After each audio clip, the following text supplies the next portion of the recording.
Coming up on this week's episode of the Xennial Odyssey podcast. How about you pet your cats? Nope, not the one that you got from the pound. Well, we can realize that we're both peaceful species that are just looking to connect with one another. Get in trouble, but whatever. No one's listening, so I can't. But my brother will send me all the scripts, the screenplays of all the movies that are going to be big in the next 2 years. Like in the 1980s, it was a blockbuster. On a summer day, get the whole family together. Yep. Let's make a day out of going to the movies.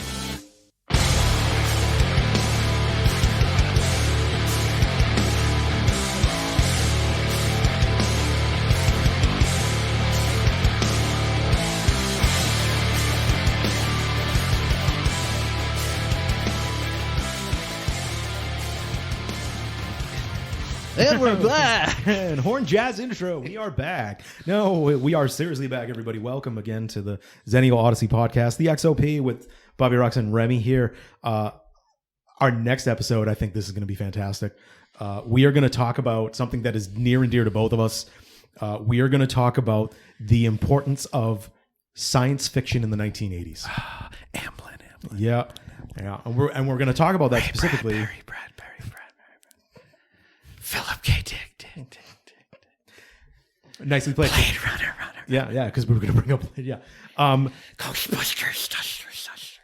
So for anyone who is of our age, it doesn't matter whether you watched it in the 80s or the 90s. At some point, you binge watched or you just added to your catalog science fiction movies from the 80s. And I bring up the 1980s because the 1980s is a turning point in science fiction of any form, whether it's movies, whether it's comic books, graphic novels, fiction works. It doesn't matter. It's a turning point. It's a turning point for so many reasons. It's a turning point for the themes. It's a turning point for special effects. It's a turning point for the main just pop culture. Like it infected pop culture in the 1980s and became profitable, like as far as a medium. Yeah, I think that if you really look back proper and you had to sum up which era of film was the biggest or genre, it would be action and sci-fi, especially on the instances when those two melded together. Absolutely. Like Total Recall type shit, you know? And so we're gonna break it down a little bit. We can even break it down by specific medium. And we can talk about its importance like that. We can give the little feedback because science fiction has been around for hundreds of, at least a couple, 150 years, we'll say. Yeah. Just throwing out that number. But it's been around in that form, whether it's short stories or whether it is books. And then it continued into the early 1900s. Don't discredit the artwork, too. Yeah. And then it also got into artwork. And then as television became important in the 1950s and 60s, we still had science fiction was getting its play there, but there was a big theme, and it was that science fiction is scary. Like the things about it are scary. It's a threat, daunting. Yes. It's something to be not welcoming, I guess would be the way to put it. That's fair. And I know I said the 1980s, but it starts in the late 1970s. Like the starts in the late 1970s, obviously with like Star Wars, but Close Encounters. I was going to say, but we got to talk about Close Encounters of the Third Kind because that to me was like a, wow, we can't speak a language, but we can speak through music. We can speak through music, and we can realize that we're both peaceful species that are just looking to connect with one another. And that's my teaser for that because we're going to delve into that a little more. We should talk about the sequel too that never got finished. There's a sequel? No, it never got finished, but it was dark as fuck. Oh, really? Yeah. They weren't as nice to us. Oh, was it way better than like 2010? I've never actually seen that film. You've never seen 2010? No, because I just had a feeling it just wasn't. I think if I can watch it and separate it from the original. Oh, wait, I'm doing that thing. Yeah, Rob wanted to go on a break, so let's do it. Yeah, we want to go on a break. All right. So as always, we'll go on a break. We'll play music. Obviously, we're going to play something sci-fi related that I can find on Soundstripe. And then we're going to come back and we're going to just delve into this topic. I'm really looking forward to it. I know Remy's really looking forward to it. Mm-hmm. And we hope you are looking forward to it here on the XOP. As always, everybody, welcome to the Odyssey. Welcome to the Odyssey.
All right, and we're back. Then we're back. Yeah. So should we jump off from Close Encounters of the Third Kind? I think just jumping off from the vibe itself, just the Amblin sci-fi 80s vibe. So I mean, I think we're gonna break it down by movies, books, and comic books and so forth. So wait, let me just get it right off the jump. Of these films that came out, obviously people know we're talking of, Close Encounters, Ghostbusters, E.T., all these. Which one is the most iconic to you? Which one was the most helping you become a formative sci-fi fan? The Thing. John Carpenter's The Thing. For people who don't know, I mean, and we can do another episode about why John Carpenter owned the late 70s to the 80s. Yeah. We can do our own episode on that. We could do an episode on why, if Season of the Witch was not a part of Halloween. Such a masterful film. Yeah. If it had nothing to do with the Halloween franchise, it would have been looked at like a good movie. So I want to bring up John Carpenter's The Thing. The Thing was technically a remake of Who Goes There. It was a movie, The Thing from Outer Space, but was based on the story Who Goes There.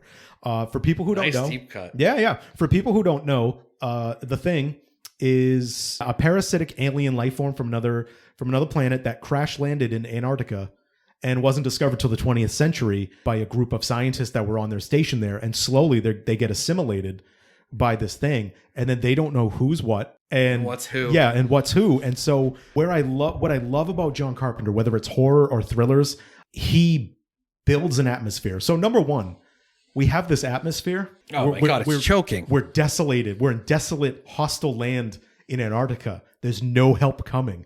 It's just us. We can go outside to get away from this thing and we'll freeze to death. Yeah, there's no solace anywhere. We don't know who's what and who's going to try to assimilate me. And you know what that's all based on, right? What's that? Communism. Yeah. The Red Scare, 100%. The original piece was 100% a propaganda piece about which one of your neighbors are conspiring with the enemies. Which one of your neighbor is the enemy? Now, the added element to this atmosphere that he's built of tension and just suspicion and all that, and the paranoia, it comes across to the viewer. It comes across to the viewer. He adds gory special effects. Practical. Which, by the way, not all of them stand the test of time, but most of them do. And it's why I absolutely hate CGI. Yeah. And if you want to know why, go on YouTube, watch side-by-side clips from the first thing, and then watch the prequel in 2011. I was hoping you weren't going to. Which is all CGI. No, can I parlay this conversation Sure. again? I'm sorry, I'm a movie guy. Okay, so my brother writes movies and deals with people who are more important than us peons.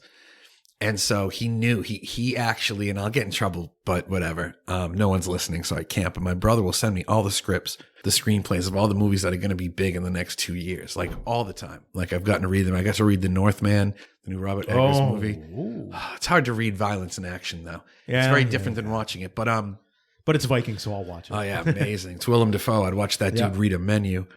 But wait, circle me back in. What was I talking about? The prequel to The Thing, 2011. Okay, so those guys who made it, first of all, let's talk about the story in and of itself. It's kind of good. They do a decent job. Here's the thing. The guys who made that film loved the original. Yep. Every effect in The Thing to the prequel was practical. Yep. Did you hear what I just said? Yep. You know about this? Every effect in The Thing prequel, I will always say it's the most unfairly hated movie in the world because the guys who made that movie got screwed. Every effect, the split face, all of it that you saw that was CG was completely finished and practical. Gorgeous. Looked exactly like Rick Baker's work. Gorgeous. Wow. And the studio, it was done.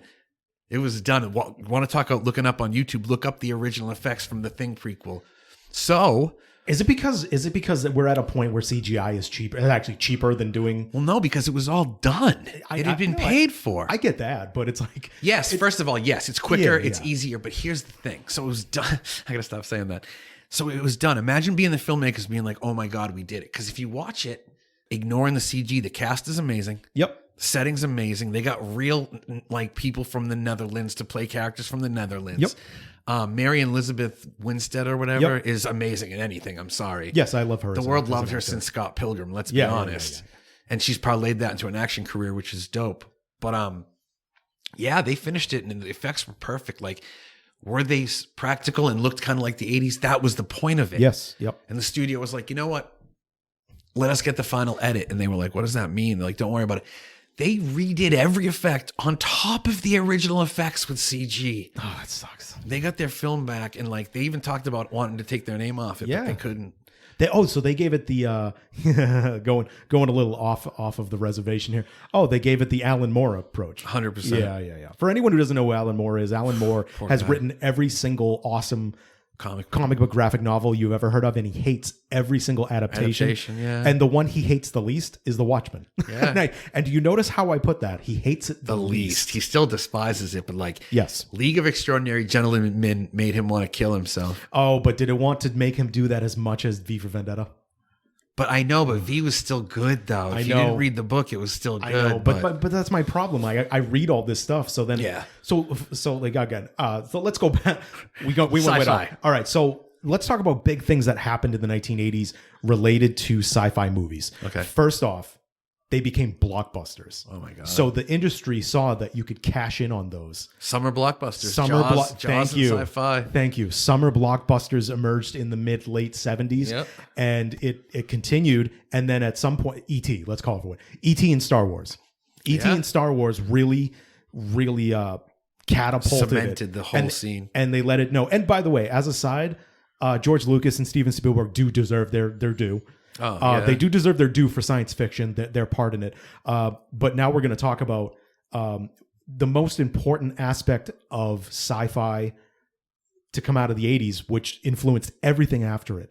And it was the perception of, let's talk about another John Carpenter movie that people don't really talk about, Starman. Oh, dude, no one even knows it exists. It might be it might be his best movie, arguably. And yeah, exactly. And what did that do? First off, for anyone who doesn't know about Starman. Yeah, you got to tell them. Yeah. So Starman starts Deborah with Winger. No. Not even Deborah Winger. No, I'm trying to remember. And who? Jeff Bridges, right? It was Jeff Bridges, and it was Joan. No, not Joan Allen. She was in Raiders of the Lost Ark. That's what I thought was. Yeah, I know what you're talking about. Yeah, Joan Allen, great actress but in her own right, but not the one we're talking. Anyway, so it starts in space with Voyager 1 or 2. Playing the golden disc with all the languages of Earth and the music that real and all that. thing. It's real. And so it's traveling through our solar system, and these alien life forms pick up on it. So they send one of them to Earth, and in typical fashion, they're like going, "Oh wow, these are really peaceful people. We're gonna go and check out with them and see what we can learn." And they come to the U.S. airspace and they get shot down because the complete opposite. How typical, by the way. How it would really play out. So this life form, which is basically like an orb of light. Yeah. So he stumbles upon this like cabin in the woods where this woman is a widow. Her husband has recently died, and this alien life form finds one of his hairs in the rug, and it melds with his DNA. Cloning before cloning. Exactly. We have cloning. We were talking about genetics. Yeah. So he's an exact replica of her husband. And obviously at first she's like freaked the fuck out. And then he abducts her. But so the government knows. So the whole story of the movie is he has to get to this place where his people have said, we will pick you up. And he has to trust this woman who is like, oh, you're not my husband. My husband's dead. You're like an alien life form. Because she did watch him change. Yeah. Transform while the government's after them. And I bring that one up because what that one did in a different way than E.T. did. E.T. did it like humanized aliens for kids. Normalized it normalized aliens for kids. Yeah. But what this did is it normalized extraterrestrials in the sense that they are human. They are beings that have their own thoughts and feelings. Yeah, they might souls. not want to kill us. Yeah. You got to talk about how good Bridges was in that. Yeah. It was existentially wonderful. But now, like eating food you get to see him do all these beautiful, beautiful things for the first time, and he does them awkwardly. It's a delightful film. Yes. And then now let's go to one of our favorite movies. Speaking about existentialism, Blade Runner. Yeah, I mean, isn't it everybody's to an extent? Can we first give Ridley Scott? Can I say? I'm going to forget this if I don't say this. All right. Harrison Ford. Okay. I don't know how to do this delicately, so I don't think I can. If you rewatch Blade Runner right now with a different set of eyes, he sexually assaults Sean Young 3 times. He sexually assaults a robot. But multiple times. Yep. Doesn't let her leave the apartment, throws her against the wall. There's a weird dynamic of male to female violence in that film. Yep. Even Daryl Hannah, when she really broke that window in that scene, you know about that? She got a mad concussion, like it's really interesting. It's almost hard to rewatch some of those scenes in the wake of the Me Too generation. Yeah. Because he's and I think that we're supposed to be like, it's okay, she's a robot. And then she kind of every time gives in and kisses him back. But if you watch those scenes at the start, like it's Here's my away from those, and here's why, from an existential standpoint, I think Blade Runner is such a fantastic movie. You have Harrison Ford, who's a detective, whose sole job as a detective was to find replicants. So those were basically robots who were almost identical to human beings. And he would have the test system that he would ask them. And it was a series of questions. And it's just, you would get to a point where an artificial intelligent being would answer it different than a human. Yeah, the Turing test, right? Yes, where a human would. And I mean, they basically take him out of retirement to do one last job.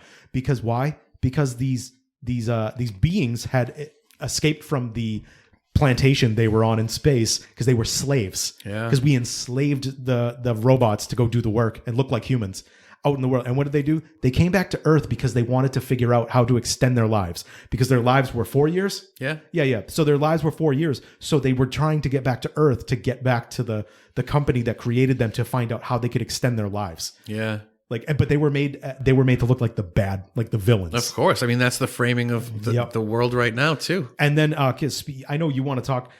You talked about Jeff Bridges. How about Rutger Hauer? Oh man, it's a great. I would argue that his final speech in that film is and he improv'd a lot of it. You people couldn't dream or whatever. Such a good one. Tears in the Rain, man. Yep. So for me, what that did is it gave a perspective on artificial intelligence. Before that, I think in science fiction, it was artificial intelligence is a threat. It's going to become self-aware and try to kill us. And it's like, here we have artificial intelligence. It has become self-aware. It has realized it's enslaved. Yeah. And it's got a fixed point on life that it has no control over. So it wants to gain the control back of its life, and it just wants to be free. But I have a question for you. Sure. So Harrison Ford, replicant or not? I think he was a replicant. Yeah, so do I. I think that's what the origami was symbolic of. And I think that speaks to, because I think the whole film, when it first came out, I think most people feel like he was a human being. Mm-hmm. Oh, of course. But he seems like he's got a moral dilemma with what he's doing. Like you said, existential crisis. Yeah. So now we have a replicant used to kill other replicants. Yeah. And then obviously this Blade Runner 2049 furthered on that. Yeah. You know, it did. It had Ryan Gosling in the same kind of like existential void, which I think is super interesting, because I do think if you programmed an AI smart enough, it wouldn't know it was an AI. Exactly. It's just intelligent. And if we want to stick with AI, and it's not on the level of those movies, war games. Oh man, talk about like a predicator now with the online society where wars can be started with a few keystrokes, you know? Mm-hmm. Matthew Broderick was so iconic, man. Yeah. Then he killed a person. Yeah.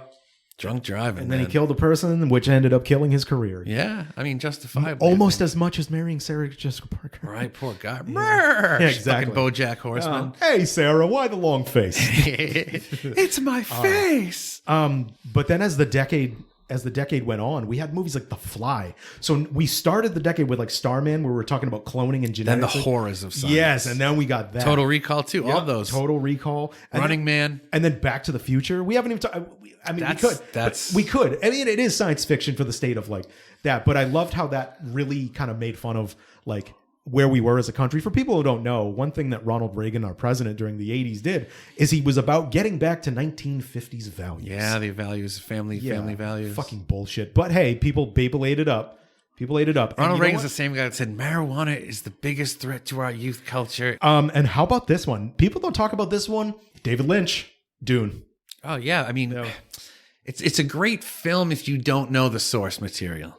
I think the other issue too is it wasn't the right time for a movie like Dune. No, it's too lofty. Yep, it wasn't the right time. I mean, he did a great job considering what he had to work with. You know, when you watch the new one in comparison, you're like, oh. You know what's funny though? The two movies we just brought up, both Denis Villeneuve. Yeah. The guy's got an eye, man. Yep. He really. You want to talk about a guy who clearly worships and was reared on sci-fi. Yep. And then movies I didn't even write down because I don't want to wait. Okay.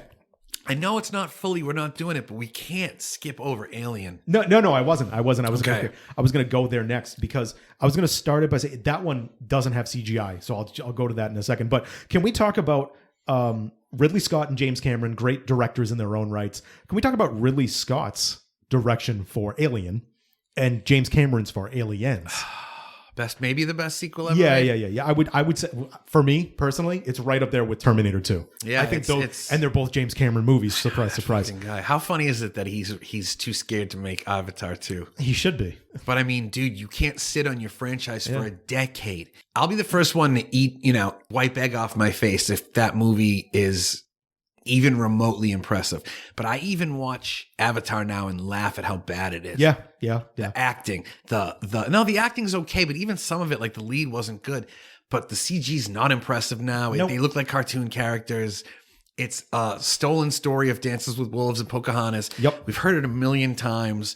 It's just, I don't know. And he's like, well, the next one, have you heard this? The next one takes place underwater. Have you heard this? James, you've already done movies like that. It's called The Abyss. Right? It's called Titanic. We're not getting there yet. So back... Sorry, yeah. So Aliens, a great movie that builds like John Carpenter tension. The first one. That, you don't get the full shots of the alien until... first off, can we go back to John Hurt? No, not John Hurt. The guy who was the android? No. He was the president in V for Vendetta. No, he's a Hurt, isn't he? He was also the guy who played Elephant Man. No, I know. He is a Hurt. It's just John Hurt's like someone different. But either way, yeah. Yeah. So an alien jumping out of his chest. I mean, and he didn't even warn the other people in the scene. Yeah. Oh, that's so dope. Yeah, that's why if you look at the actress's reaction, it's genuine repulsion because she gets the blood on her face. So my big takeaways from Alien, besides, by the way, we haven't even touched on the artwork of H.R. Geiger. Thank you. Why am I blanking on his name? He was phenomenal with that. His style. But look at Sigourney Weaver. Look at her as Ripley in both movies. So fucking good. Yeah, she is so good, but she's different. Like in the second one, she's hardened. Oh yeah, she's exactly where she should hardened, be. and she is a badass. Yeah. And I want to bring up those because for someone like me, we're gonna do another episode after this. I think you're gonna like too, and I'm teasing it like that because I'm not saying it. All right. So anyway, as an impressionable child, who were the kind of people I looked up to in movies? Because that's what I did. I watched movies. I got to watch a badass like Sigourney Weaver as Ripley in Aliens, the sequel. Yeah. Like, fighting the queen alien with that machine saying, "Get away from her, you bitch." Like, come on. That's what I love. That's the 80s right there that people don't talk about. It didn't happen on a broad scale, but there was that.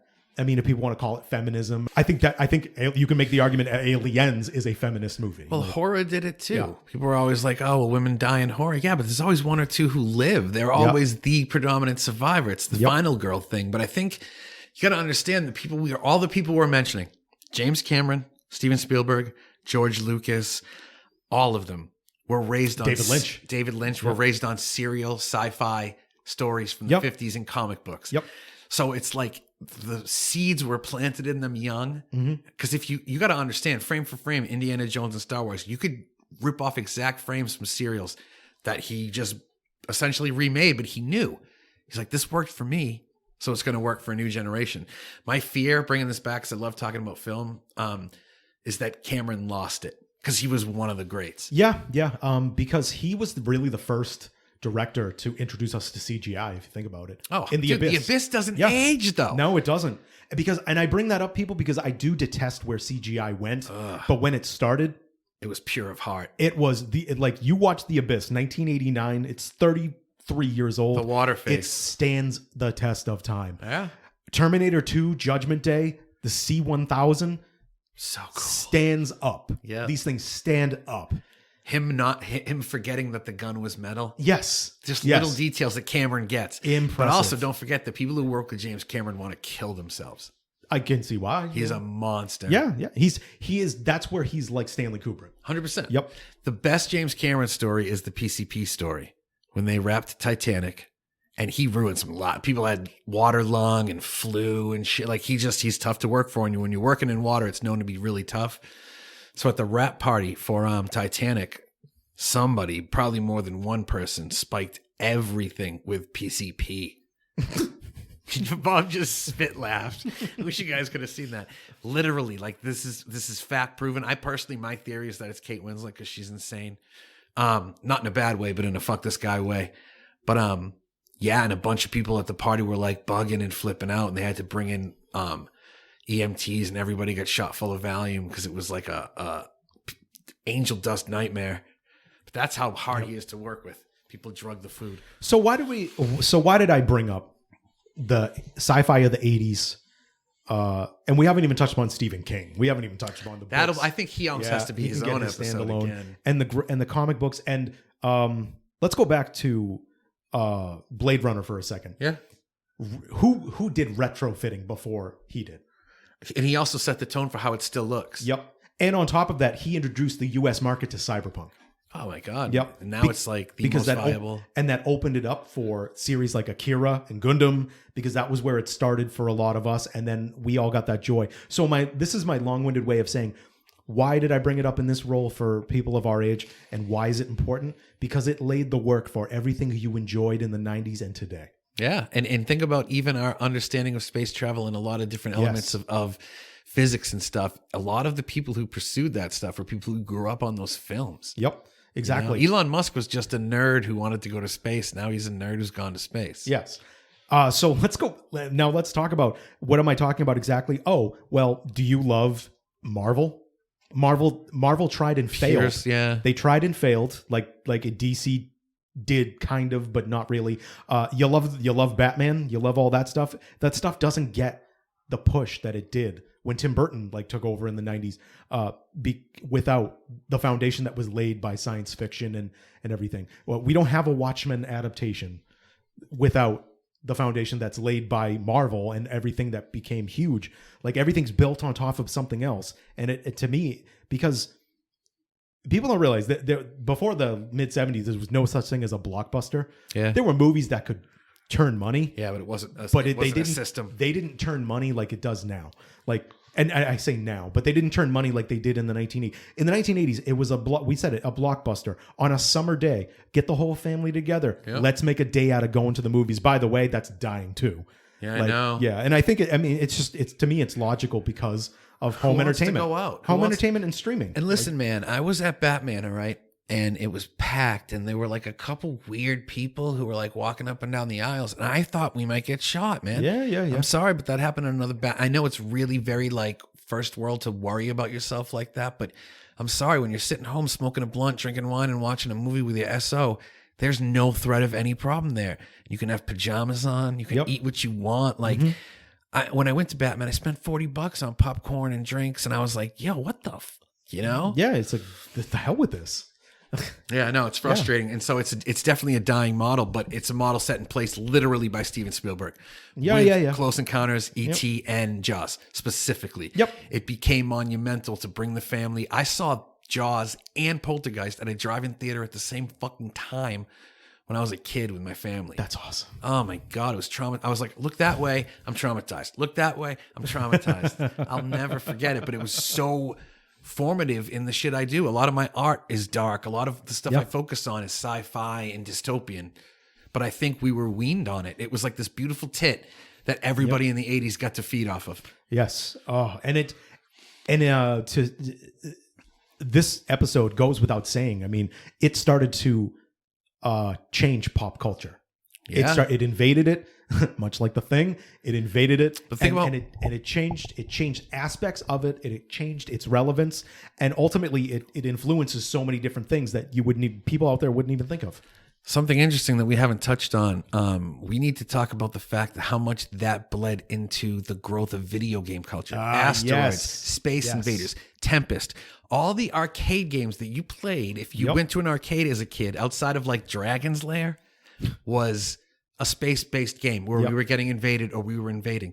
So the hunger of sci-fi. You know what's interesting too? This is how weaned we are on sci-fi, okay? I'm so glad I remembered this.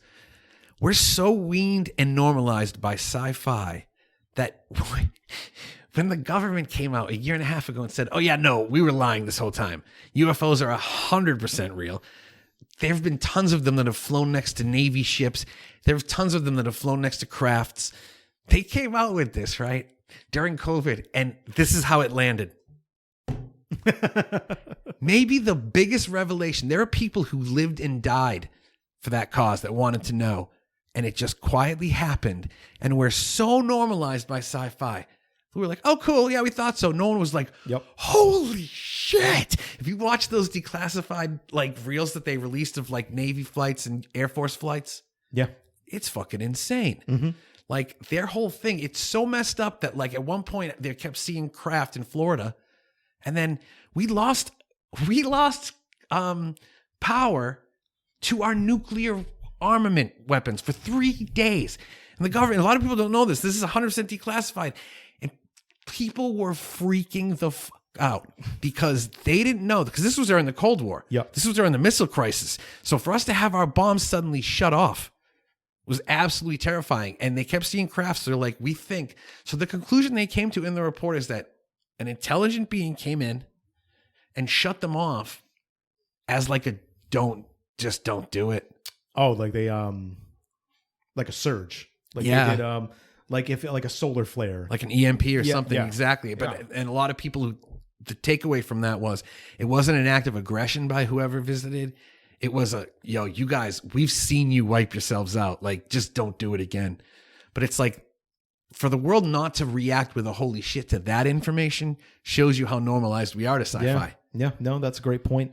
Because that's huge. That's once in a lifetime news, you know, and then for them to be like, yeah, all the time we said, no, we were lying. Making a now jumping to the 90s here, everyone. So imagine you grew up on the X-Files and you realize like they drop news like this, and it's like, fuck it. You know? I know, and I did. I used to rush home to watch that show. I did too. That would be my Yep.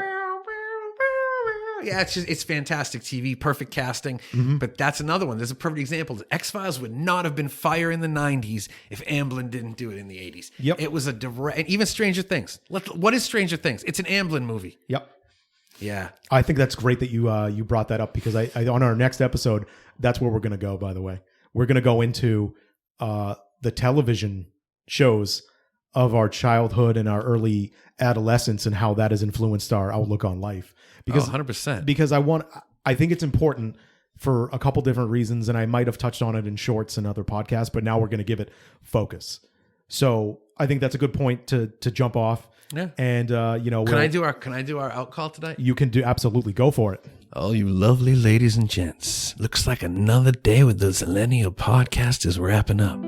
So how about you pet your cats? Nope, not the one that you got from the pound. We'll be talking to you again soon. Well done. Thanks. Well done. Take care, everybody.